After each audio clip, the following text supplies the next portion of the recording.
What do you first think of when you hear this music? Maybe building an ugly dirt house. Maybe exploring a dark and scary cave. Maybe boating through a small river at the bottom of a canyon. There is no right answer. Everyone will say something different. But there's one obvious thing that everyone's answer will have in common: Minecraft. If you show someone a picture of Minecraft, the vibrant, cartoony, blocky environment immediately gives it away. But something that is even more interesting that less people realize is that playing the music to somebody will instantly make them recognize it as well. Arguably, the music is even more recognizable than the visuals. It really goes to show that Minecraft's world building is very intrinsically thought out. So let's break this down. What makes Minecraft music so unique and special?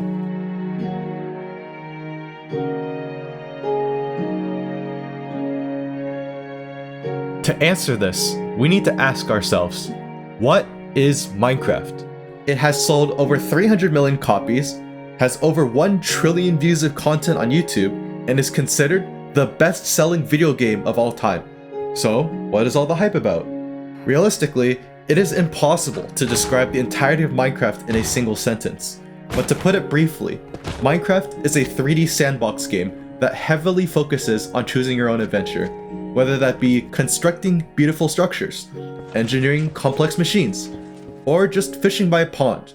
You can do pretty much anything in this game. Ironically, despite the complex boundaries of this game, it is also widely recognizable for the relatively simple graphics made of right angles, squares, cubes, etc.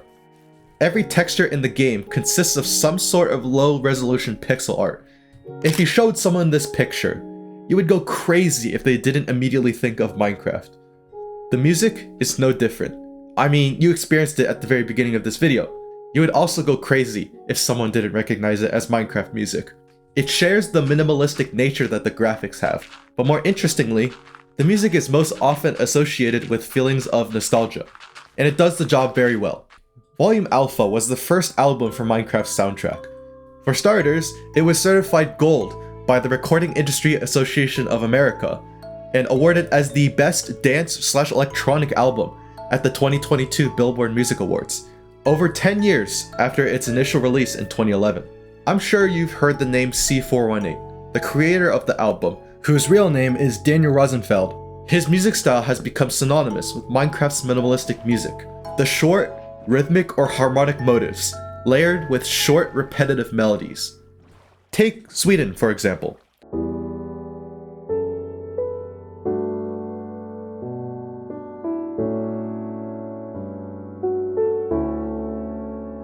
We are all familiar with this chordal motive, as the whole track is composed around this single repeating pattern. The only thing that varies is the instruments used, as the beginning starts off as a piano solo, while the end uses more string instruments. This structure is very common throughout minimalistic songs. In contrast, Wet Hands only consists of a piano solo and doesn't rely on repeating a single pattern of notes throughout the track.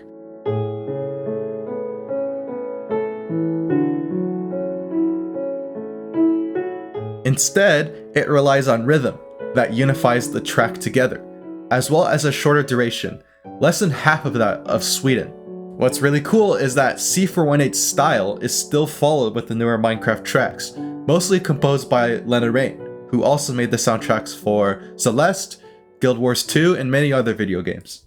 One of these tracks, Left to Bloom, was released in 2021 for the Minecraft Caves and Cliffs album, where the tracks tend towards more an atmospheric aesthetic.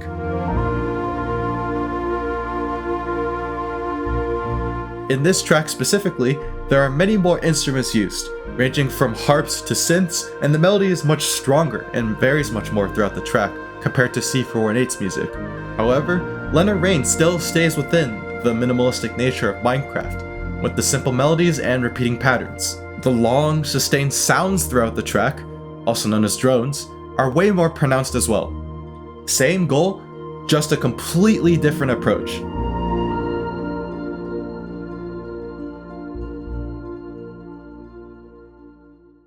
It is worth mentioning another unique part of Minecraft's soundtrack that is often missed when it comes to world building: the music discs. Unlike the ambient music, you can play them whenever, as long as you have a jukebox, and most of them exist for if you're in need of a jam, or as a cool Easter egg.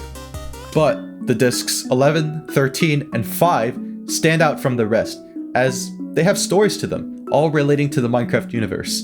The most recent one of those, disc 5, tells the story of the ancient city added in the Wild update. The heavy, ominous footsteps. The peaceful, yet offsetting flashback. The voices of witchcraft. And of course, the sounds of Skulk and the Warden at the end.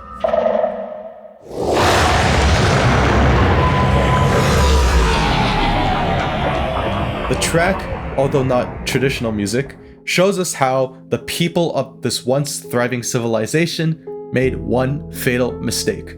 It is hypothesized that they opened this giant portal in the middle, which infested the town with Skulk and unleashed the Warden, ultimately leading to the town's demise and the ruined remains that we see in-game. It is quite an interesting story, and the other discs have their own to offer as well. Each one adds a unique chapter to the Minecraft universe.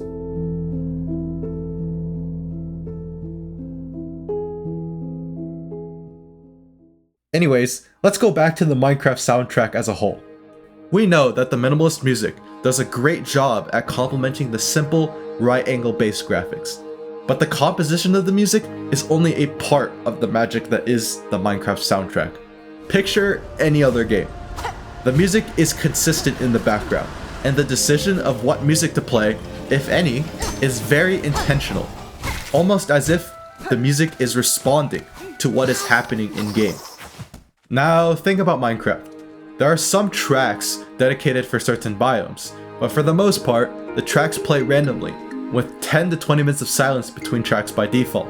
There are overall very little visual cues or patterns for the music. This gameplay decision generates a very unique effect in Minecraft that very few games have.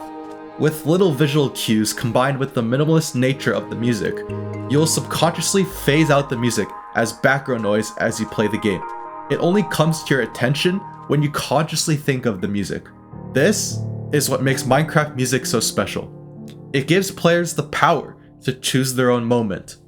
Whether that be building an ugly dirt house, exploring a dark and scary cave, or boating through a small river at the bottom of a canyon. No matter what is happening, as long as the player finds the gameplay interesting, just choosing to listen to the music will allow the soundtrack to really immerse the player in the moment. And it will feel very personal, because anything can happen in the game, and everyone chooses differently. This is why people have varied memories when listening to Minecraft music, because they choose their own moment to let the music shine. And with that, the genius behind the music perfectly follows the theme of Minecraft itself, the ambiguity and the encouragement of creative interpretation. It is the life-lasting impact of the psychological phenomenon that makes Minecraft music so iconic. Players are actively making long-lasting personal memories thanks to the guidance of the music. The reason why Minecraft music is widely seen as nostalgic is because it reminds us of these moments. Now, I don't know about you, but if this isn't an indicator of a legendary, award-winning, record-breaking game, then I don't know what is.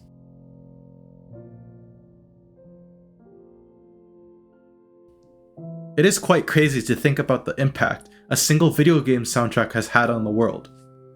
For most of you watching, as well as myself, Minecraft is or was a huge part of our childhoods.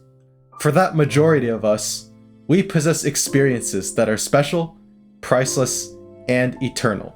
And for those rare few watching who somehow haven't played Minecraft before, go give it a try. It is not exaggeration to say that it will literally change your life. We should be grateful that this game has contributed so much positivity in our lives.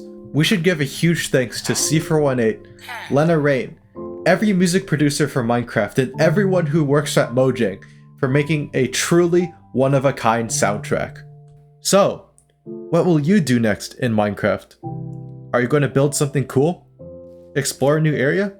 Perhaps just hang out with your friends. I am sure it will be awesome.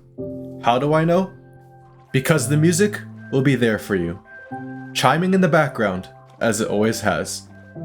Not only to make the experience even better, but also unforgettable. All you have to do is simple. Next time you hear the piano solos of Sweden or Wet Hands, or the creepy storytelling of Disc 5, take it in, appreciate every bit of it, and the magic of the music will transform that simple moment into a core memory that will last forever.